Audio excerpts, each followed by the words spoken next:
In last night's victory over Colorado, senior Kristen Bogard shot a free throw, scoring her 1,000th point as a KU basketball player, only the 22nd to do so in program history.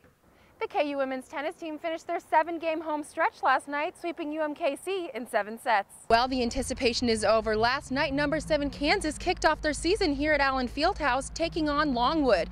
The Jayhawks rolled over them 113-75. We're here on the final day of the 85th annual Kansas Relays, where KU's finished strong and the rain's holding off just enough to finish up the Invitational. The KU rugby team has a very particular bond, like most rugby clubs do. However, this summer they hope to take this bond overseas. Rock, chalk, jam, go KU! KU has one of the strongest rugby clubs in the Midwest, and for the past year they have been planning a trip of a lifetime. We have a long tradition of touring around the world. We've been to Europe, Africa, Asia, everywhere.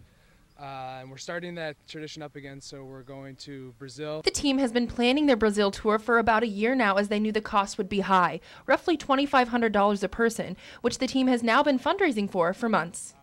Senior Nick Mancini explains how this came about of bringing back this tradition to the KU club. Well, this tour actually started because the president of Brazilian rugby used to play for KU's team, and so we got in contact with him and he helped us find teams to play. But most teams are actually pretty receptive if you just give them a call. The club's tour begins on June 9th in Florianopolis. From there, they will travel throughout Brazil for 2 weeks playing other clubs.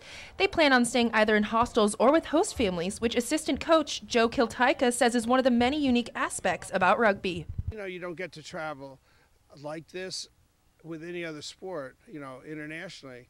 And plus, you get to meet friends you'll probably know for the rest of your life. Rugby people are good about that. The team plans on bringing about 20 to 25 players to compete this summer as long as fundraising goes well. Jenna Dornseif, KUJH TV News. Here in the Booth Family Hall of Athletics, countless sports memorabilia lie. However, the newest addition could be the biggest one yet.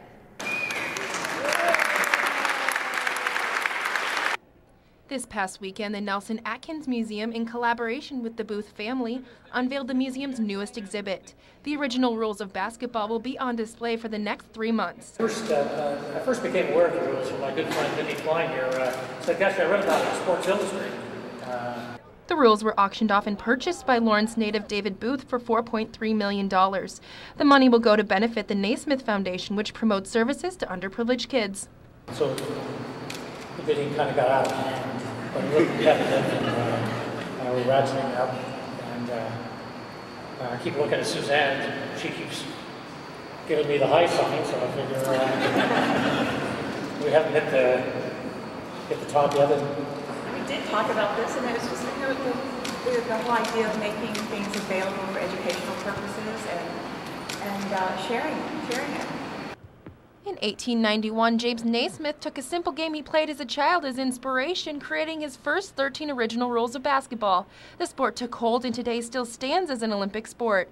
Naismith founded the KU men's basketball program just 6 years after creating the now 120-year-old document. Kansas athletic director Shahan Zinger explains the importance of bringing these rules to the university. Just the impact of this for our history and our future. I don't know that there's words that can encapsulate that. Really educating future generations of Jayhawks as to our role as the cradle of basketball. The family's plans to bring the documents back here to Lawrence have not yet been solidified, but what a better place for the rules than next to James Naismith Court here in Allen Fieldhouse. Jenna Dornseif, KUJH TV News.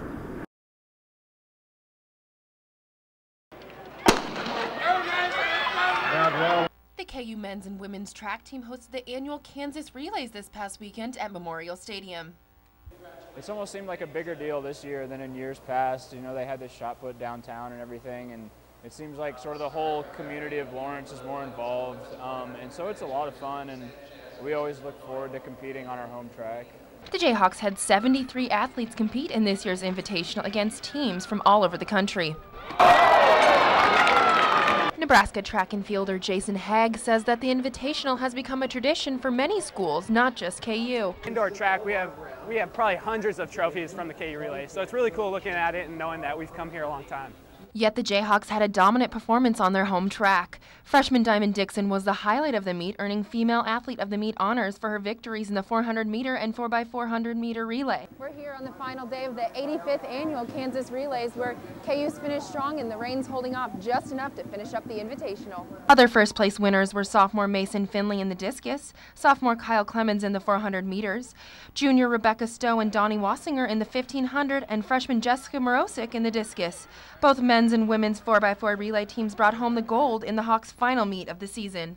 In addition, one high school student stood out. Winning first place in the 100-meter dash was Adonis Sanders, a 5'11", 185-pound defensive back from Olathe High School who was signed with the KU football program.